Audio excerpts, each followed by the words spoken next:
ಶೀಘ್ರದಲ್ಲೇ ಪ್ರಧಾನಿ ಮೋದಿ ನಿವೃತ್ತಿ ನಿಜಾನ ಟಾರ್ಗೆಟ್ ವಿಶೇಷ ಕಾರ್ಯಕ್ರಮಕ್ಕೆ ಸ್ವಾಗತ.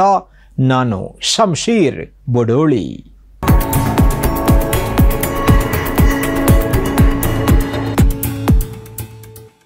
ಲೋಕಸಭೆ ಹಾಗೂ ರಾಜ್ಯಸಭೆಯಲ್ಲಿ ದೇಶದಲ್ಲಿನ ಮುಸ್ಲಿಮರ ತೀವ್ರ ವಿರೋಧದ ಮಧ್ಯೆ ವಕ್ಫ್ ತಿದ್ದುಪಡಿ ಮಸೂದೆಗೆ ಅಂಗೀಕಾರ ಸಿಕ್ಕಿದೆ. ಇದನ್ನು ಜಾರಿ ಮಾಡುವುದು ದೇಶದ ಪ್ರಧಾನಮಂತ್ರಿ ನರೇಂದ್ರ ಮೋದಿ ಹಾಗೂ ಬಿಜೆಪಿಯ ದೊಡ್ಡ ಕನಸಾಗಿತ್ತು. ಅದನ್ನು ಇವರು ಮಿತ್ರ ಪಕ್ಷಗಳ ಸಹಾಯದಿಂದ ಕೊನೆಗೂ 2 ಸಭೆಗಳಲ್ಲೂ ಅಂಗೀಕಾರ ಸಿಗುವಂತೆ ಮಾಡಿದ್ದಾರೆ. ಇದೇ ಬೆನ್ನಲ್ಲೇ ಪ್ರಧಾನಿ ನರೇಂದ್ರ ಮೋದಿ ಅವರು ಕೆಲವೇ ತಿಂಗಳಲ್ಲಿ ರಾಜಕೀಯದಿಂದ ನಿವೃತ್ತರಾಗ್ತಾರೆ ಎಂಬಂತಹ ಮಾತು ಹರಿದಾಡ್ತಾ ಇದೆ. ಇದು ನಿಜವೇ ಎಂಬುದು ಎಲ್ಲರ ಯಕ್ಷ ಪ್ರಶ್ನೆ. ಬಿಜೆಪಿ ಅಂದರೆ ನರೇಂದ್ರ ಮೋದಿ ಅಂದರೆ ಬಿಜೆಪಿ ಅನ್ನುವಷ್ಟರ ಮಟ್ಟಿಗೆ ಹವಾ ಕ್ರಿಯೇಟ್ ಮಾಡಲಾಗಿತ್ತು. 2014ರ ಲೋಕಸಭೆ ಚುನಾವಣೆ ನಂತರ ಪ್ರಧಾನಿ ನರೇಂದ್ರ ಮೋದಿ ಇವರ ಹವಾ ಇಟ್ಕೊಂಡೇ ಬಿಜೆಪಿ ಬಲಿಷ್ಠವಾಗಿ ಈವರೆಗೂ ಬೆಳೆದಿರುವಂಥದ್ದು. ಹೀಗಿದ್ದಾಗ ಬಿಜೆಪಿ ಭವಿಷ್ಯದಲ್ಲಿ ಗೆಲ್ಲುವುದಕ್ಕೆ ಕೂಡ ನರೇಂದ್ರ ಮೋದಿ ಅವರ ಬೆಂಬಲ ಬೇಕೇ ಬೇಕು ಎಂಬಂತಹ ವಾತಾವರಣ ಸೃಷ್ಟಿ ಮಾಡಲಾಗಿತ್ತು. ಇಂತಹ ಸಮಯದಲ್ಲೇ ಸ್ಫೋಟಕ ವಿಚಾರವೊಂದು ಈಗ ರಾಷ್ಟ್ರ ರಾಜಕೀಯದಲ್ಲಿ ಸಂಚಲನ ಸೃಷ್ಟಿ ಮಾಡಿದ್ದು, ಪ್ರಧಾನಮಂತ್ರಿ ನರೇಂದ್ರ ಮೋದಿ ನಿವೃತ್ತಿ ಘೋಷಣೆ ಮಾಡೋಕೆ RSS ಕಚೇರಿಗೆ ಹೋದ್ರ. ಎಸ್, ಇತ್ತೀಚೆಗೆ ದೇಶದ ಪ್ರಧಾನಮಂತ್ರಿ ನರೇಂದ್ರ ಮೋದಿ ಅವರು ನಾಗ್ಪುರದ RSS ಪ್ರಧಾನ ಕಚೇರಿಗೆ ಭೇಟಿ ನೀಡಿದರು. ಅಲ್ಲದೆ RSS ಸಂಸ್ಥಾಪಕ ಡಾಕ್ಟರ್ KB ಹೆಡ್ಗೇವಾರ್ ಮತ್ತು ಅವರ 2ನೇ ಮುಖ್ಯಸ್ಥ ಮಾಧವ್ ಸದಾಶಿವ್ ಗೋಲಲ್ಖ್ವಾರ್ ಇವರಿಗೆ ಗೌರವ ಸಲ್ಲಿಸಿದ್ದರು. ಈ ಭೇಟಿ ವ್ಯಾಪಕ ಪ್ರಚಾರವನ್ನ ಪಡೆದಿತ್ತು, ಜೊತೆಗೆ ವ್ಯಾಪಕ ಚರ್ಚೆಗಳನ್ನು ಹುಟ್ಟು ಹಾಕಿತ್ತು. ಮುಂದಿನ ಸೆಪ್ಟೆಂಬರ್ ತಿಂಗಳಲ್ಲಿ ನರೇಂದ್ರ ಮೋದಿ ಅವರು ತನ್ನ 75ನೇ ವರ್ಷಕ್ಕೆ ಕಾಲಿಡಲಿದ್ದು, ಪಕ್ಷದ ನಿಯಮಗಳ ಪ್ರಕಾರ ಸಕ್ರಿಯ ರಾಜಕೀಯದಿಂದ ನಿವೃತ್ತಿ ಹೊಂದಲಿದ್ದಾರೆ ಎಂಬಂತಹ ಮಾತು ಇದೇ ವೇಳೆ ಚರ್ಚೆಗೆ ಬಂತು. ಪ್ರಧಾನಿ ನರೇಂದ್ರ ಮೋದಿ ಅವರು ಬರುವ ಸೆಪ್ಟೆಂಬರ್ನಲ್ಲಿ ನಿವೃತ್ತಿ ಪಡೆಯೋಕೆ ಪ್ಲಾನ್ ಮಾಡಿದ್ದಾರೆ. ಇದೇ ಕಾರಣಕ್ಕೆ ನಾಗ್ಪುರದ RSS ಪ್ರಧಾನ ಕಚೇರಿಗೆ ಭೇಟಿ ನೀಡಿದರು ಅಂತ ಶಿವಸೇನೆಯ ಠಾಕ್ರೆ ಬಣದ ನಾಯಕ ಸಂಜಯ್ ರಾವತ್ ಆರೋಪ ಮಾಡಿದ್ದಾರೆ. ಕಳೆದ 10ರಿಂದ 11 ವರ್ಷ ಪ್ರಧಾನಿ ಮೋದಿಯವರು RSS ಪ್ರಧಾನ ಕಚೇರಿಗೆ ಭೇಟಿಯನ್ನೇ ನೀಡಿರಲಿಲ್ಲ. ಆದರೆ ದಿಢೀರಾಗಿ ಈ ರೀತಿ ಭೇಟಿ ನೀಡಿದ್ದಕ್ಕೆ ಬಲವಾದ ಕಾರಣ ಇದೆ ಎಂಬುದು ಶಿವಸೇನಾ ಠಾಕ್ರೆ ಬಣದ ನಾಯಕ ಸಂಜಯ್ ರಾವತ್ ಇವರ ವಾದ. मेरी जो जानकारी है 10-11 साल में कभी मोदी जी गए नहीं. मोदी जी गए हैं, वो बताने के गए हैं मोहन राव भागवत जी से कि टाटा बाय बाय मैं जा रहा हूं. ಮುಂಬೈನಲ್ಲಿ ಮಾತನಾಡಿದಂತಹ ಸಂಜಯ್ ರಾವತ್ RSS ದೇಶದ ನಾಯಕತ್ವದಲ್ಲಿ ಬದಲಾವಣೆ ಬಯಸ್ತಾ ಇದೆ ಎಂದು ಹೊಸ ಬಾಂಬ್ ಅನ್ನ ಸಿಡಿಸಿದ್ರು.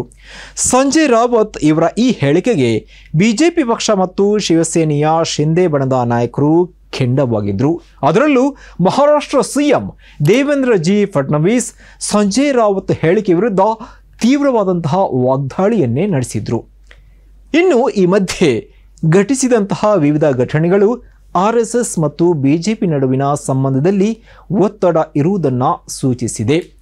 2024ರ ಸಾರ್ವತ್ರಿಕ ಚುನಾವಣೆಗೆ ಮೊದಲು ಬಿಜೆಪಿ ಅಧ್ಯಕ್ಷ JP ನಡ್ಡಾ ಇವರು ಪಕ್ಷ ಸ್ವಾವಲಂಬಿಯಾಗಿದೆ ಮತ್ತು ಇನ್ನು ಮುಂದೆ RSS ಬೆಂಬಲದ ಅಗತ್ಯ ಇಲ್ಲ ಅಂತ ಘೋಷಣೆ ಮಾಡಿದರು. ಈ ಹಿಂದೆ ಬಿಜೆಪಿ ಪಕ್ಷ ಸಾಕಷ್ಟು ಪ್ರಬಲ ಆಗಿರಲಿಲ್ಲ ಮತ್ತು ಮತಗಳನ್ನು ಪಡೆಯೋಕೆ RSSನ ಬೆಂಬಲದ ಅಗತ್ಯವಿತ್ತು ಅಂತ ಅವರು ಒಪ್ಪಿಕೊಂಡಿದ್ರು. ಈ ಮಧ್ಯೆ ಮತ್ತೊಂದು ವಿಚಾರ ಬಹಳ ಸುದ್ದಿಗೆ ಒಳಗಾಗಿತ್ತು. ಪ್ರಧಾನಿ ಮೋದಿ ಅವರು ತನ್ನನ್ನು ದೇವರು ದೈವಿಕ ಸಂದೇಶವಾಹಕನಾಗಿ ಕಳುಹಿಸಿದ್ದಾನೆ ಎಂದು ಹೇಳಿದರು. ಇದಕ್ಕೆ ಸ್ವತಃ RSSನ ಮುಖ್ಯಸ್ಥ ಮೋಹನ್ ಭಾಗವತ್ ಇವರು ಮೋದಿಯವರ ಈ ಹೇಳಿಕೆಯನ್ನು ಖಂಡಿಸಿ ಕೆಲವರು ತಮ್ಮನ್ನು ತಾವು ದೇವತೆಗಳಾಗಿ ಮತ್ತು ನಂತರ ದೇವರಂತೆ ನೋಡೋಕೆ ಪ್ರಾರಂಭ ಮಾಡ್ತಾರೆ ಎಂದು ಸಾರ್ವಜನಿಕವಾಗಿ ಟೀಕೆ ಮಾಡಿದರು. मुझसे जो कुछ भी है तो ईश्वरीय शक्ति करवा रही है. किसी पर्पज के लिए परमात्मा ने मुझे भेजा है. सुपरमैन बनना चाहता, अति मानव बनना चाहता, उसको लगता है कि देव बनना चाहिए तो देवता बनना चाहता. ಇದಾದ ನಂತರ ಮತ್ತೊಂದು ಘಟನೆ ನಡೆಯಿತು. ಕಳೆದ ಲೋಕಸಭಾ ಚುನಾವಣೆಯಲ್ಲಿ ಬಿಜೆಪಿಯ ಸ್ಥಾನಗಳ ಸಂಖ್ಯೆ ಕುಸಿದಿತ್ತು. ಇದು ಎಲ್ರಿಗೂ ಅಚ್ಚರಿಯನ್ನು ಉಂಟು ಮಾಡಿತ್ತು. ಲೋಕಸಭಾ ಚುನಾವಣಾ ಪ್ರಚಾರದ ಸಮಯದಲ್ಲಿ RSS ತನ್ನ ಪೂರ್ಣ ಪ್ರಭಾವವನ್ನು ಬೀರಲಿಲ್ಲ ಎಂಬಂತಹ ಊಹಾಪೋಹಗಳಿಗೆ ಈ ಫಲಿತಾಂಶ ಕಾರಣವಾಗಿತ್ತು. ಆದರೆ ಮಹಾರಾಷ್ಟ್ರ ಮತ್ತು ಹರಿಯಾಣ ವಿಧಾನಸಭಾ ಚುನಾವಣೆಗಳಲ್ಲಿ RSS ಸಕ್ರಿಯವಾಗಿ BJP ಪಕ್ಷವನ್ನು ಬೆಂಬಲಿಸಿತ್ತು. ಹೀಗೆ RSS 1984ರ ಚುನಾವಣೆಗಳನ್ನು ಹೊರತುಪಡಿಸಿದರೆ ಯಾವಾಗಲೂ BJP ಪಕ್ಷವನ್ನು ಬೆಂಬಲಿಸ್ತಾ ಬರ್ತಾ ಇದೆ. ಸಂಘ ಪರಿವಾರದ ಸೈದ್ಧಾಂತಿಕ ಪೋಷಕ ಮತ್ತು ಮುಖ್ಯ ಯೋಜಕರಾಗಿ RSS ತನ್ನ ಅಂಗಸಂಸ್ಥೆಗಳು ವಿವಿಧ ಕ್ಷೇತ್ರಗಳಲ್ಲಿ ಕೆಲಸ ಮಾಡುವಾಗ ಪ್ರಾಚೀನ ಅಂದರೆ ಮನುಸ್ಮೃತಿ ಆಧಾರಿತ ಸಂಪ್ರದಾಯಗಳನ್ನು ವೈಭವೀಕರಿಸುವುದು, ಮುಸ್ಲಿಮರು ಮತ್ತು ಕ್ರಿಶ್ಚಿಯನ್ನರ ವಿರುದ್ಧ ದ್ವೇಷವನ್ನು ಹರಡುವುದು ಮತ್ತು ಕ್ರಿಶ್ಚಿಯನ್ ಮತ್ತು ಇಸ್ಲಾಂ ಧರ್ಮವನ್ನು ವಿದೇಶಿ ಧರ್ಮಗಳಾಗಿ ಚಿತ್ರಿಸುವುದು ಮುಂತಾದ ತನ್ನ ಸಿದ್ಧಾಂತವನ್ನು ಪ್ರಚಾರ ಮಾಡುವುದನ್ನು ಮುಂದುವರಿಸ್ತಾ ಇದೆ. ಇದು ಎಲ್ಲರಿಗೂ ಗೊತ್ತಿರುವಂತಹ ವಿಚಾರ. ಚುನಾವಣೆಯ ಸಮಯದಲ್ಲಿ RSS ಮತ್ತು ಅದರ ಅಂಗಸಂಸ್ಥೆಗಳು BJPಯ ಗೆಲುವನ್ನು ಖಚಿತಪಡಿಸೋಕೆ ವ್ಯಾಪಕವಾಗಿ ಈ ನೆಲೆಯಲ್ಲಿ ಕೆಲಸ ಮಾಡ್ತದೆ. ನಿಮಗೆ ಗೊತ್ತಿದೆಯೋ ಇಲ್ವೋ ಗೊತ್ತಿಲ್ಲ, ಭಾರತೀಯ ಜನಸಂಘವನ್ನು ಹಿಂದೂ ಮಹಾಸಭಾದ ನಾಯಕ ಶ್ಯಾಮ್ ಪ್ರಸಾದ್ ಮುಖರ್ಜಿ ಸ್ಥಾಪನೆ ಮಾಡಿದರು. ಮುಖರ್ಜಿಯವರ ಮರಣದ ನಂತರ RSS ಕ್ರಮೇಣ ಜನಸಂಘದ ಮೇಲೆ ನಿಯಂತ್ರಣ ಸಾಧಿಸಿತ್ತು. ಅಂತಿಮವಾಗಿ ಅದರ ಆಜ್ಞೆಯ ಅಡಿಯಲ್ಲಿ ಕೆಲಸ ಮಾಡ್ತಿದ್ದ ರಾಜಕೀಯ ಘಟಕವನ್ನು ಭದ್ರಪಡಿಸಿತ್ತು.